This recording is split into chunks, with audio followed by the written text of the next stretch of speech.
Hello, everyone. In this lecture, we'll be talking about a new theory of value called desire satisfaction. This type of theory is much different than hedonism, and it's different from some of the other types of objective theories of value that you'll learn about, like virtue ethics. Desire satisfaction theory claims that what makes someone's life go well for them is satisfying their desires, right?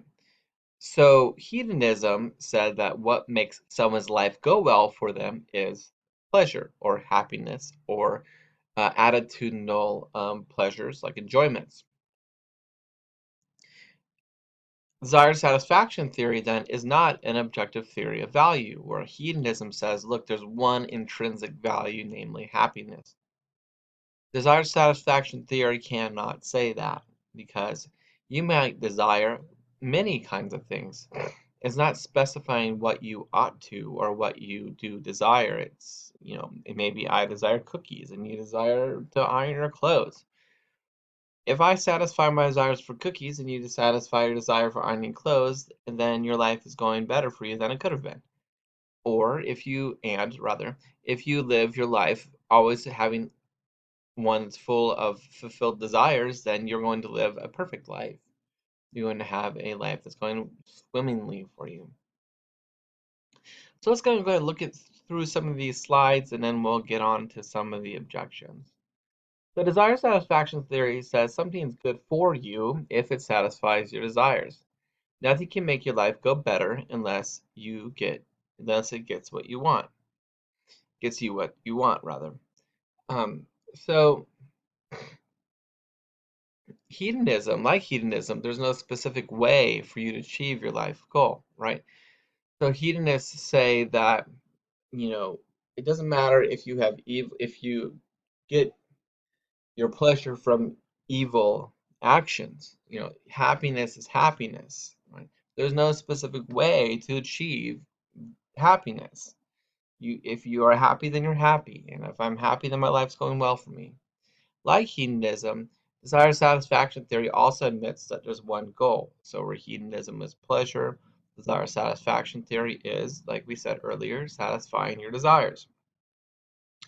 As long as your desires are being satisfied, then your life is going well. Now, it's not like someone can come over and tell you what you ought to desire or what you desire. Each of us has the final say about that kind of thing. And each of us has the say about our own desires and how we should go about fulfilling them. We don't need to fulfill further anyone else's desires. It's not like if your mom or your dad or your friends have these particular desires for you, then it's your job to satisfy those desires. Or if your mom or dad or friend wants to have some other desires that are unrelated to you, then you're obligated to fulfill those. That's not what this is about. You have personal authority. You have the final say about what makes your life go well, and it is your own desires that need to be fulfilled, not someone else's. They also, as I mentioned briefly, avoid objective value. It's not the case that there is an independent standard that fixes what is good or what contributes to the good life. Objective value theories like hedonism or virtue ethics are rejected explicitly by desire satisfaction theory, and sometimes desire satisfaction theorists will refer back to hedonism, but this is a mistake, and this is where you can make an objection to desire satisfaction theorists that make that. Desire satisfaction theory is very straightforward. What contributes to a good life is fulfilling something that's important to you. And this is going to be relative. This is a relative theory. Now, this is a relativism because every person's desires are independent. They're subjective. They're about you. If I'm satisfying my desires, then I'm not satisfying yours, right? My desires are not something that can be shared. Happiness is something that can be shared, right? You're happy, I'm happy. But my desires are specifically fixed to me. They're fixed to me. You don't have my desires. My desires are specifically mine. I might go around satisfying or performing actions and these actions might end up satisfying other people's desires, right? But they don't have any impact on my life unless I recognize that these are my desires and I am fulfilling them. There's a certain type of knowledge here that's important, and we'll talk about knowledge later. But so this is called de se knowledge, de se of the self. So there's a famous thought experiment that's related to something called indexicals, like the word I or then or now.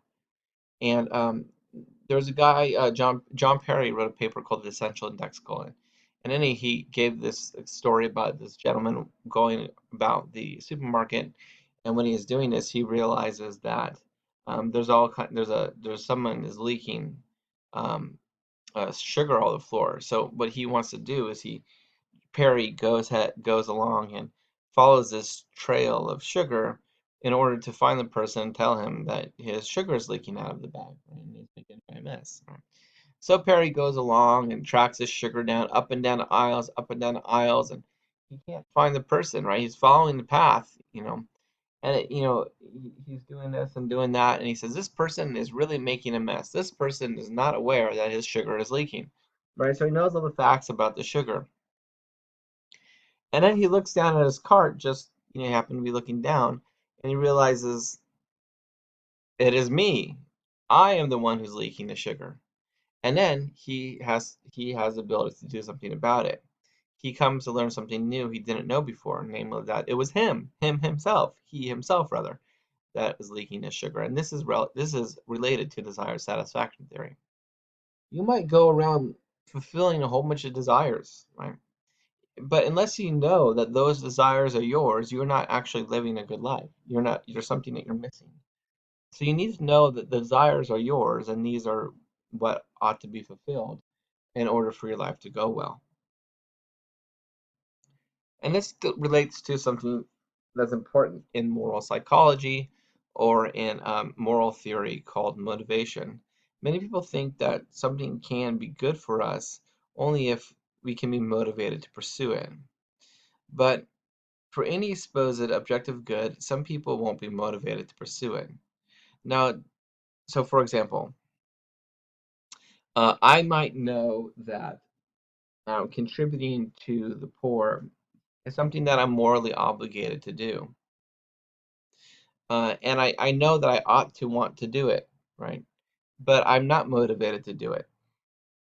And so the problem here is that for many objective theories that they can stipulate something is good, but they can't explain how our motivations should line up or why we should care about that. Or they can't explain why, just because it's a fact that something is good for me to do, then I ought to be motivated to do it. And they can't explain why I'm not motivated to do something even though I know it is the right thing to do. So, for example, staying up really late at night or smoking cigarettes or drinking too much alcohol or something. These are all things that drinking too much alcohol. These are things that you know you should not do, right? Because they're bad for you. You know they're wrong for you to do because they're going to harm you. But doesn't it doesn't. But even though that's objectively true, that is bad for you to do. You still have a disconnection between the motivation for pursuing not doing these things and you actually being motivated to do it. Or you can flip it around in a positive light. You know that working out is good for you to do. This is an objective truth. Like working out is good for you. But many people are not motivated to work out. Why is it the case? How is the case you know something is good for you, but you're not motivated to do it? Well, this is something that objective theories have a hard time explaining why you're not motivated to do things that you know are good. The reason why this is a problem for objective theories is because their objective claims are what's called normative. That is, they have a claim on your behavior. The claim that it's wrong for you to kill your neighbor without sufficiently moral grounds. The claim that ought to regulate your behavior, that should change the way, that has a claim on you. It has a a hold on you. It has force for you. But as we know, a lot of moral claims don't have the sort of force in an individual's life that it ought to. Now, there's lots of ways to explain why it's the case that people still go around not working out, or people still eat ice cream late at night, or people smoke cigarettes, or people kill their neighbors, or something like that, or people lie, or whatever. But ethics is supposed to have a claim on your action, and to posit an objective theory and without a connection between or a connection to the motivation is to posit a problem because objective theories claim that moral claims have a hold on your behavior or ought to. Desire satisfaction theories have a solution for this. If something is truly good for you, then it will satisfy your desires. That's how they go go with this. If something will satisfy your desires, then you will be motivated to get it as or to do it, right? So long as you know what you want and how to get it. So if something will satisfy my desire, then I am intrinsically motivated to do it, right? I have a desire for pizza, right? I want a piece of pizza. I want it. Now, this want is related to your action. It's motivating you, a deep desire for it, right? When you're in love, you have a deep desire for that other person. When you when you realize that you're highly attracted to someone, you are motivated to be with that person. You desire that person. And so it's not like you need some sort of convincing to be with that person or to call him or her, right? You are just motivated to do it. Now, the thing is that you need some sort of stipulation that is stipulated here in premise number two. That is the number two marker right there. You need to you need to know what you want and you need to know how to get it, right? So imagine that you come home from school one day and you realize that you really want to be at school, right? You really want to be there, and so you go to school, but your desire isn't satisfied. Why does why what is this desire I have? I don't know what it is. Obviously, it's not school. And then you realize that when you're in a certain class and you you have then your desire is fulfilled. So you come to class at next week, right? And a certain number of people are missing from the class. There's a holiday the day before or something. So as it always happens, people decide that it's a good day to ditch the next day. And you're looking around the room, you notice a lot of people are missing, and your desire that was satisfied last week is not satisfied this week. And you realize, oh, that's because Julie is not here. Well, that's because Tom's not here, right? And I am really attracted to Julie, or I'm really attracted to Tom, or whatever. Then you know the following week that when Julie is there and Tom is there or whatever, that your desire is satisfied. You are in the class and you can gaze lovingly at them in a non-creepy way, of course, and talk to them in group projects and stuff. And then you know what you want, and you know how to get it to show up at class, right? So that is a very important aspect. You need to know what you want. You need to know how to get it. So let's read premise two again. If something will satisfy your desire, then you will be motivated to get it, just so long as you know what you want and you know how to get it. Then finally, stipulation three. Therefore, if something is truly good for you, then you will be motivated to get it, so long as you know what you want and how to get it. This bridges a gap. So for objective theories that claim that something is objectively good, like happiness, or something is objectively good, like health claims about your health, or other moral claims, like you shouldn't treat people as mere tools for your own at your own discretion, right? Um, or people are intrinsically valuable and they should never be treated as mere tools for your own pleasure or something.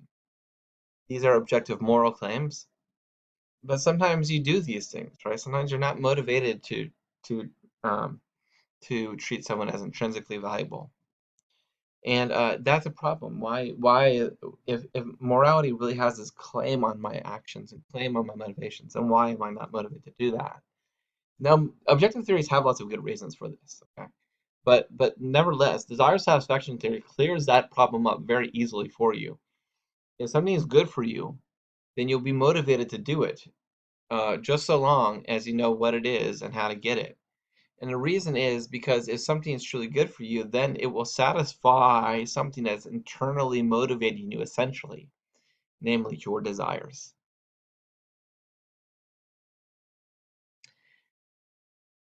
And desire satisfaction theorists um, um, have an answer to the question, why is it good to do what is best for yourself? And the reason why it is good to do what is best for yourself is because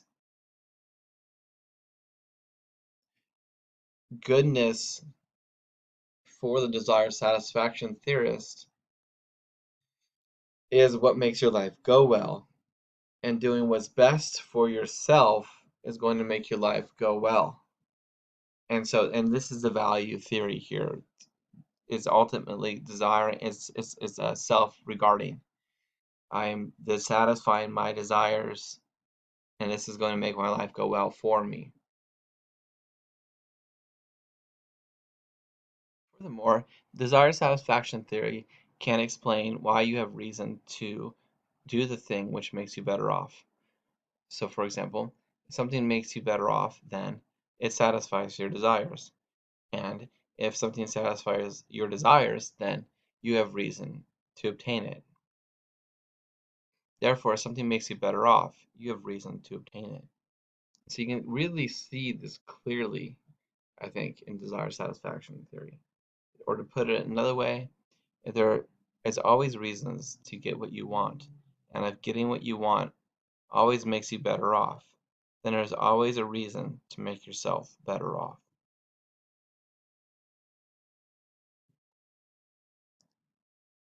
But how do I know what's good for me, right? This is a difficult question. And it's a difficult question for objective theorists. How do I know what I ought to aim for? If it is not my own desire, what if I don't like virtue or inner peace or these types of things? How do I know what's really good for me? Maybe not what's good in general. Like, what if I don't like virtue? What if I don't want peace? What if I don't want justice?